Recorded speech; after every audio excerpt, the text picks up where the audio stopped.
this trip.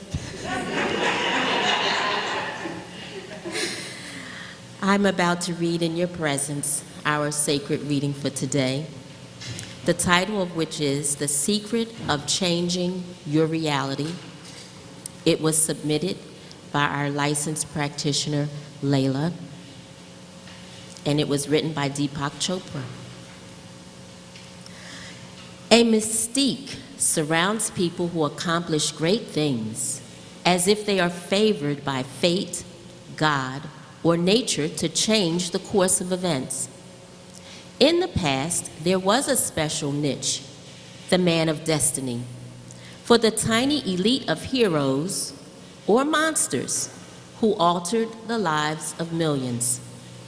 What lies at the bottom of this mystique is something you and I don't experience every day. Getting the world to follow one person's will. Many explanations, from karma to the power of positive thinking, have been offered for what is, in my mind, something not at all supernatural, superhuman, or super anything. To discover how one individual can change the world, we only need to look at how consciousness works. Everyone is aware, but not everyone is self-aware. And of those who are, not every self-aware person understands the actual mechanics of consciousness. In the West, exploring the mechanics of consciousness is uncommon because there is little tradition behind it. Unlike the East, where many traditions of meditation exist. The purpose of meditation isn't simply to calm the mind.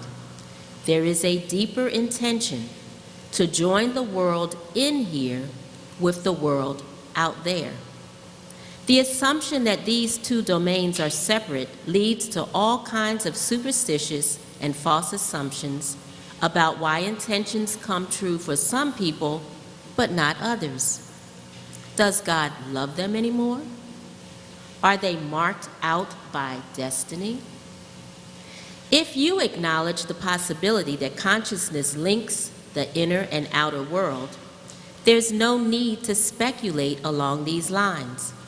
Instead, you begin with the assumption that any thought can change the world. The deciding factors aren't mystical. They have to do with the following ingredients that go into making an intention come to fruition. Number one, being yourself and following your own truth. 2, not creating a false self-image that you must live up to. 3, having your own ideas instead of ones you picked up secondhand. 4, being passionate about the things that matter most. 5, being able to focus, bringing the mind to one point without distraction.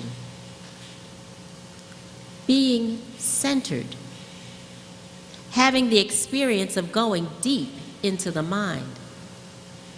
Letting go instead of controlling. Having confidence that your desire is supported by nature, God, the universe, something larger than your individual ego. Feeling integrated in mind, body, and spirit. Not feeling confused and conflicted. Valuing yourself and your inner being. And number 13, wanting to pursue an ideal. These factors enter into every desire you have. The desire can be great or small. That doesn't matter. What matters is the degree of self-awareness you apply to any situation. Instead of thinking, will my dream come true? Which is usually a hope at best. Or, do I have enough faith in myself? Which is usually a self-defeating question. Concentrate your efforts on becoming more aware. Consider the ingredients on the list above and genuinely make the effort required to expand your consciousness. When you take consciousness seriously, it takes you seriously. The reason you can change the world right this minute is that you are already doing so through the deep process of self-interaction that merges in here and out there, regardless of whether you believe it or not.